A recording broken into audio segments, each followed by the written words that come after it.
Now let's talk about some nucleophiles. So here's the table from the reference tables on page 2 of this packet, frequently encountered nucleophiles, and this shows us that not all nucleophiles are created equal. So some of them are going to react faster than others. Those are in the category that we would say call very good or good. So on the left side of this little chart, things like iodide ion, Rs minus, which is what's called a thiolate ion.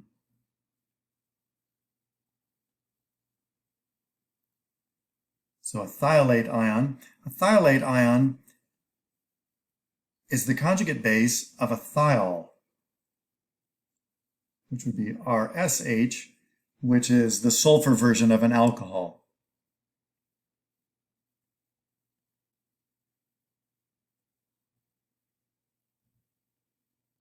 So thiolate ions make excellent nucleophiles. Nucleophilicity, as we defined before, is how fast something reacts as a nucleophile.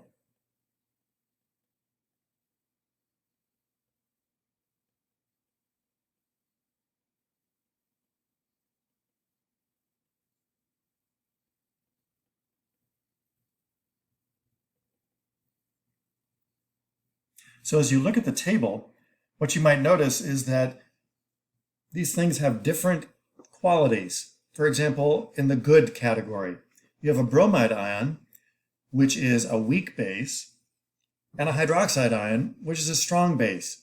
So base strength doesn't necessarily have something to do with nucleophilicity. It can, but we've also seen things that are very strong bases that are very poor nucleophiles simply because they're sterically hindered. So we can make a few generalizations about nucleophiles when we're comparing two things that are in solution and trying to figure out which one of these is going to act as a nucleophile and attack the electrophile. There's a few guidelines that we can use. So let's say that you have two things in solution and you're wondering which one of them is going to act as the nucleophile. And let's say that the nucleophilic atom in each is the same. So the nucleophilic atom, let's define that first.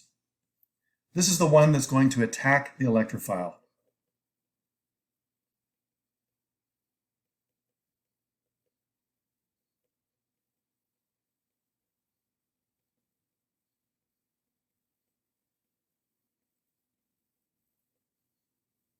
So a classic example of this might be, for example, that you have hydroxide. And again, it would be in the form of sodium hydroxide or potassium hydroxide. And that's in water. And let's say you have an electrophile in there as well. So which one of those will be more nucleophilic?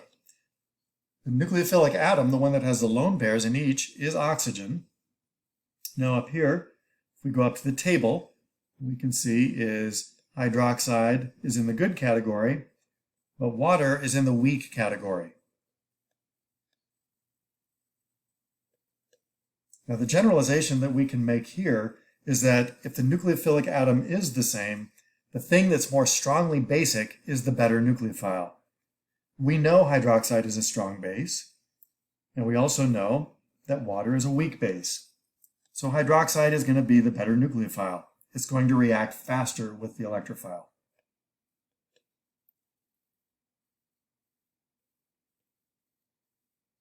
So between a carboxylate and an alkoxide ion, so each of these has two carbon atoms, which of these is going to be the better nucleophile? Which will react faster? So we know that carboxylates are weakly basic,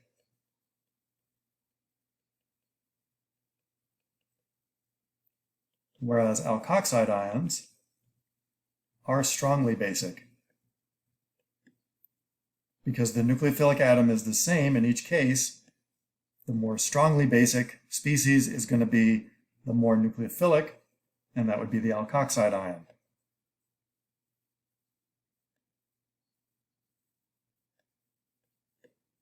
So where you might have to make this sort of a determination would be in cases like this. Let's say you have a substrate, and then in your conditions, maybe you have something like this,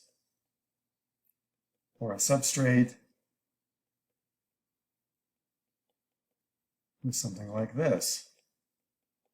So in the first example up above, this is what we just did. So hydroxide versus water. Same nucleophilic atom. Hydroxide is more strongly basic. This is the thing that's going to react. And then methoxide versus methanol. Methoxide is a strong base, and alcohol is a weak base. So although they have the same nucleophilic atom, it's the methoxide ion that would act as the nucleophile under these conditions. Another generalization that we can make that also tracks with basicity is that if you have two nucleophiles and their nucleophilic atoms are in the same period, so different atoms but same period, the stronger base, again, is the better nucleophile. So a good starter example for this would be something like ammonia versus water.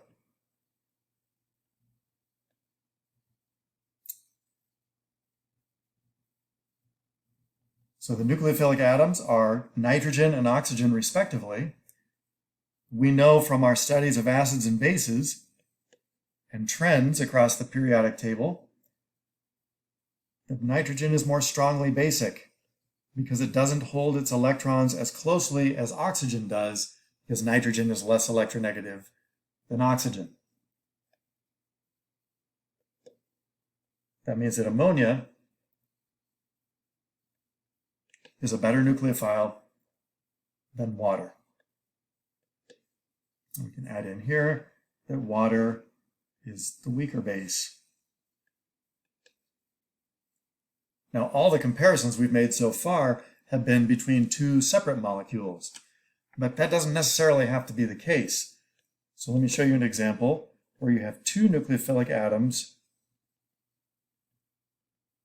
in the same molecule. That would be this guy. This is one example. This is called hydroxylamine.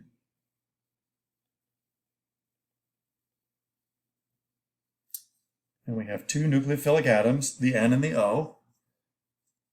And we're going to compare them because they're in the same period. We're just going to look at which one is more basic. And again, that's the nitrogen. So because the nitrogen is more basic than the oxygen, the nitrogen will attack an electrophile faster than the oxygen.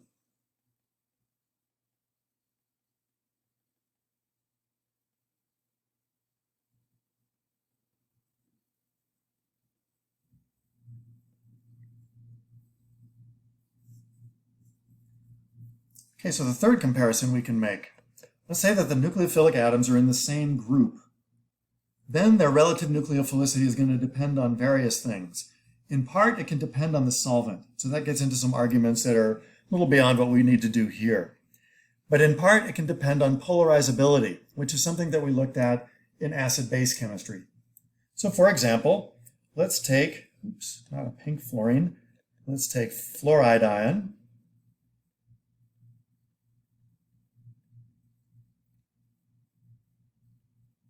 Versus the iodide ion.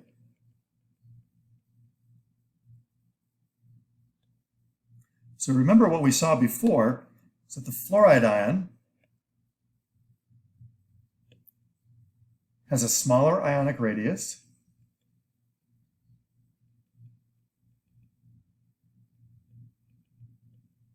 versus the iodide, which has a larger ionic radius.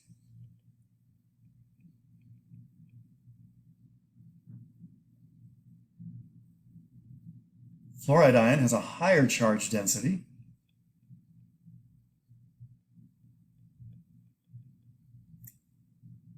Than does iodide.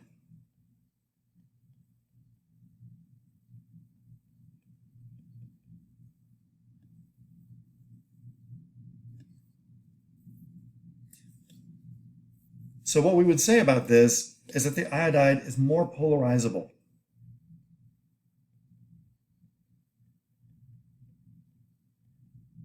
The fact that it has a lower charge density and a larger radius allows it to distort its electron cloud more readily than the fluoride ion can. And so being more polarizable, iodide ion can initiate an SN2 reaction from farther away than a fluoride ion can. Fluoride ion, because it can't distort and smear out its electron cloud toward the carbon atom that has the leaving group, is not going to be able to initiate the reaction until it gets close. So because the iodide can initiate the reaction from farther away, that's going to be a faster reaction. So iodide, being more polarizable,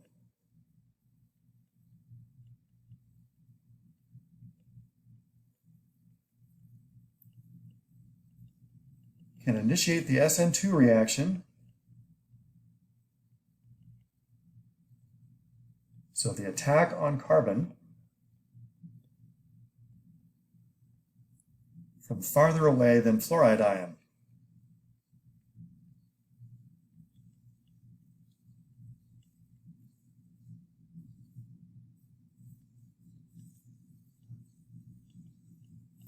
That results in a faster reaction rate. Now, the other thing that the polarizability of the iodide can help with is to help stabilize charge in the transition state. If you stabilize the transition state, that brings down its energy. So that gives you a faster rate, because then you have a smaller rate constant, because bringing down the energy of the transition state gives you a smaller activation energy. So the polarizability of the iodide allows it to stabilize charge in the transition state,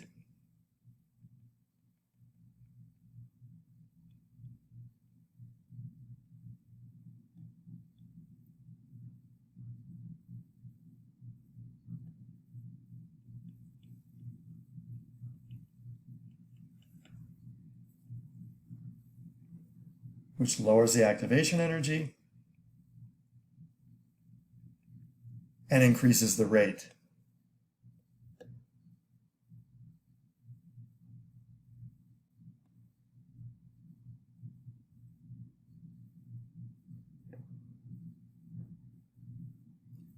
Let's talk a little bit about solvents.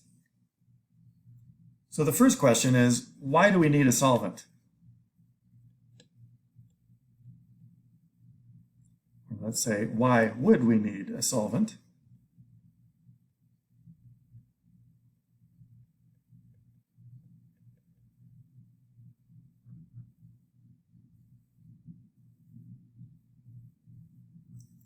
Okay, so the answer to why would we need a solvent, first of all, not all reactions require solvents. And in fact, there's a big effort going on to try to adapt reactions so that they don't need solvents, so that we can use less chemicals. But many of them still do. And the reason why you would need a solvent in a reaction is to dissolve things. It's going to dissolve your reactants.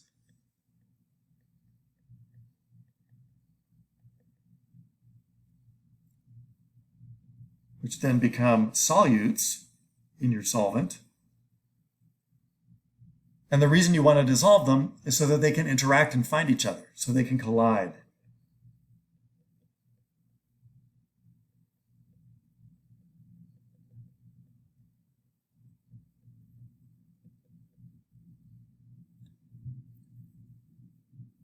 Let's say, and hopefully react.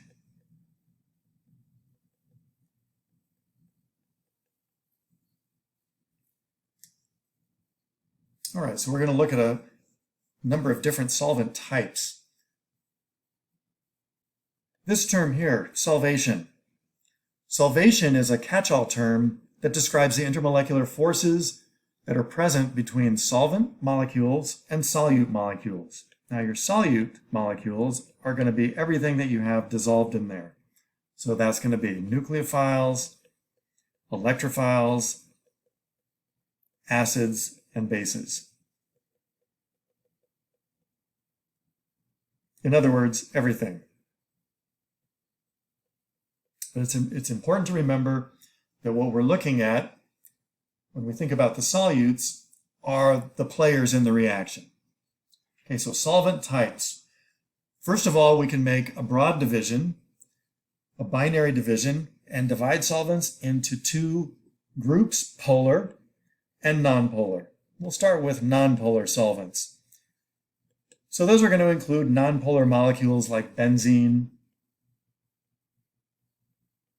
hexane, which is also typically provided or often provided as a mixture of 6 carbon isomers called hexanes.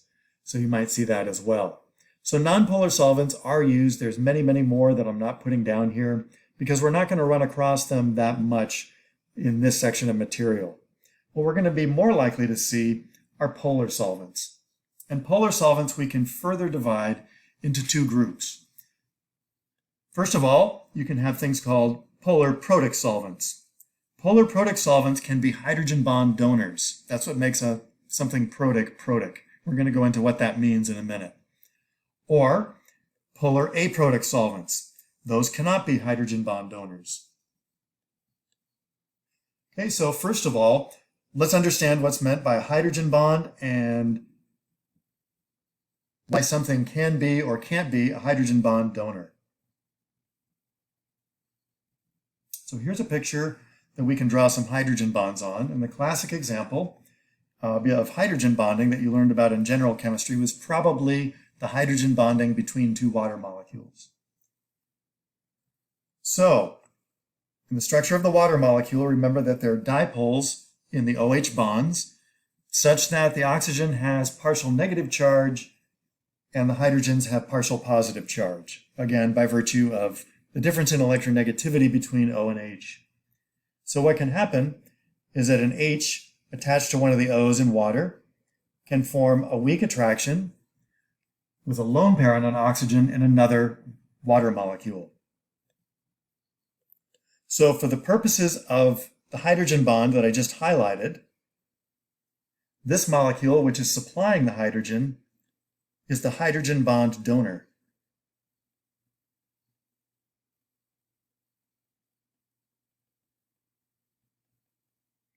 Which makes the other molecule the hydrogen bond acceptor.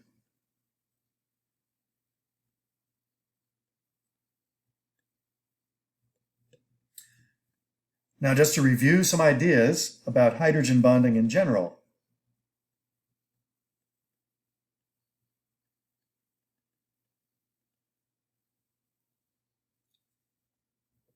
For a hydrogen to participate in a hydrogen bond, it has to be attached to an oxygen, a nitrogen, or a fluorine.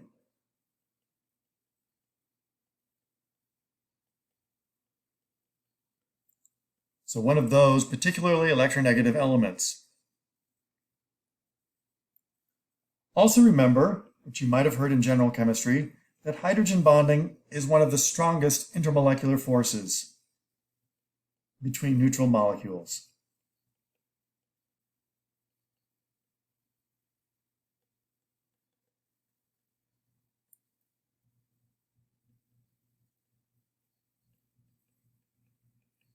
So that's going to come into play shortly. So we have hydrogen bond donors and hydrogen bond acceptors, and something that's a hydrogen bond donor, that hydrogen is going to have to be attached to oxygen, nitrogen, or fluorine. Now, the only case where it would be attached to fluorine is in HF, and fortunately, we're not going to be dealing with HF at all. So we're looking for things that have hydrogens directly attached to O or N. So to go back up here to our list, the typical polar protic solvents over here on the left are going to be things like water, alcohols, carboxylic acids. You may even see amines as well. Most common are going to be those first 3, and even the most common are water and alcohols. So that's what you want to be on the lookout for. So these are polar protic solvents. So they're polar molecules that can be hydrogen bond donors. A polar aprotic solvent is still a polar molecule, but its structure does not contain any hydrogens that are attached to O or N. So the 4 that you're going to see the most are shown here. So acetonitrile, something called DMSO, which stands for dimethyl sulfoxide, another one called DMF, that's dimethyl formamide, and then finally acetone. So those are all polar aprotic solvents. Okay, now in an SN2 reaction, where people can get away with it they like to try to use a polar aprotic solvent where possible. Now, why do I say where possible? Well, remember, when you're doing any kind of a reaction, the point is to get things to react with one another. And so that's why we use a solvent to begin with. We want to get as much dissolved as possible. So if you're using a solvent that doesn't dissolve either one of your components, the reaction components, very readily, that's probably not a very good solvent for that reaction. Or if you're using a solvent that dissolves one thing but not the other thing, that's also going to present some problems. So polar solvents, of all the solvent types that we could imagine here, polar solvents are going to be the best at dissolving the most types of things. And polar aprotic solvents are no exception to that. So polar aprotic solvents, some of them are even able to dissolve things like metal salts. And where have we seen metal salts before? When we talked about SN2 in the very beginning, I mentioned that if the nucleophile has a negative charge, the way that you get it into the solution, the way that you put it into the reaction mixture, is as a metal salt. So if you want to use chloride ion as a nucleophile, you would put some sodium chloride into solution. Okay, so what's going on in an SN2 reaction, and why would a polar aprotic solvent be a helpful thing to use? So when you have a nucleophile and you put it into solution, it becomes solvated, meaning that the solvent molecules are going to surround it and attach to it weakly through intermolecular forces. So I'm just going to draw a cartoon of that, and we'll just say SOL to mean solvent, not the other thing that SOL means. So these are solvent molecules, and so I'm just making up a number. And so there's the nucleophile, and here's the electrophile that it wants to react with over here. And so each of these little dashed lines represents whatever intermolecular force is attracting the solvent molecules to the nucleophile. Okay, so now let's say that the nucleophile becomes aware of the fact that there's an electrophile over there and it wants to react. For the nucleophile to be able to react with the electrophile, the solvent has to get out of the way. So there has to be a reorganization of the solvent. It has to reorganize and move out of the way to allow the nucleophile to become available for the reaction. So for the nucleophile to react with the electrophile,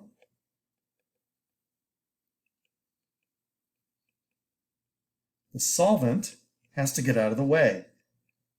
So we would think of this as a reorganization of the solvent sphere that's surrounding the nucleophile.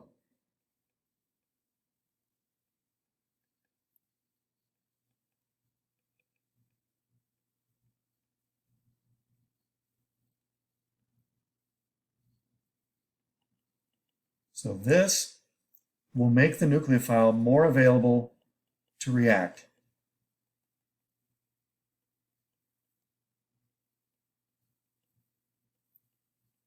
If it's tied up with solvent molecules, it's not going to be able to get to the electrophile. It's not going to be able to react.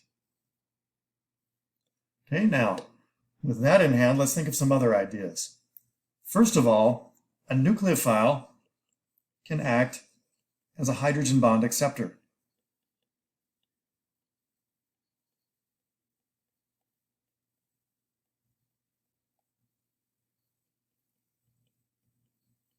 So although it doesn't have a proton on it necessarily, it will have lone pair, at least one lone pair, and it can act as a hydrogen bond acceptor. That means that if the nucleophile is in a polar protic solvent, so something like water or an alcohol, the solvation is through hydrogen bonding.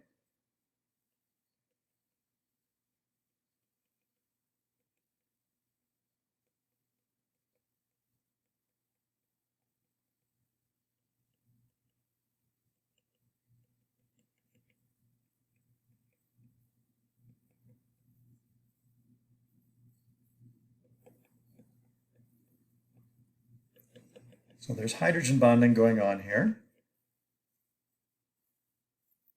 Now remember, hydrogen bonding is one of the strongest intermolecular forces that can happen. But by contrast, in a polar aprotic solvent,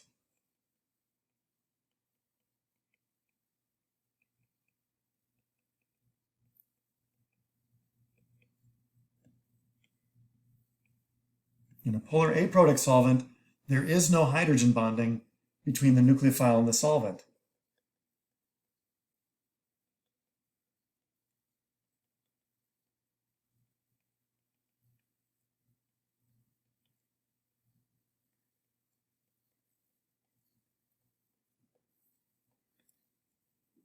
So what does this all mean? It means that if the nucleophile is surrounded by things that are hydrogen bonding to it, it's going to have a harder time pushing those things or reorganizing the solvent, getting the solvent molecules moved out of the way.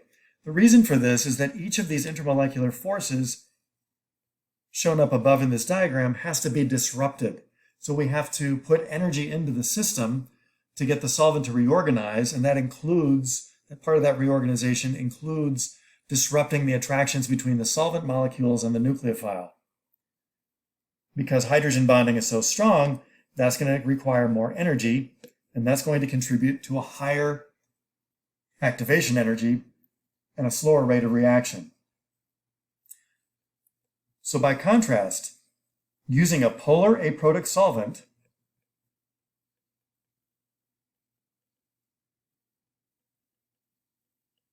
in an SN2 reaction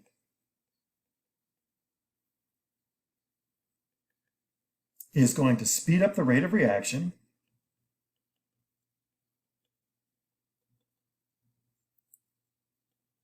compared to the same reaction in a polar protic solvent.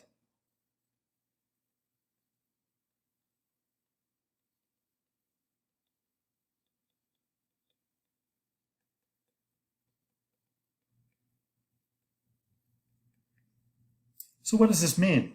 It means where possible, you'd want to choose the polar aprotic solvent if you want to do an SN2 reaction. Emphasis is on where possible. We're not always going to be able to do this. So sometimes you might have to use a polar protic solvent because it's the only solvent available that will dissolve everything to the extent you need it dissolved. Some polar aprotic solvents just aren't going to be able to dissolve everything you need to have dissolved. Remember, we're trying to dissolve two things that are very, very dissimilar to one another.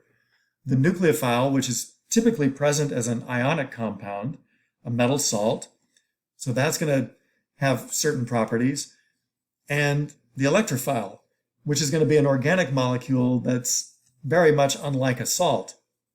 And so it's definitely a tall order to get a solvent that's going to dissolve both. But where possible, if you can get away with using a polar aprotic solvent, that's going to help out your SN2 reaction.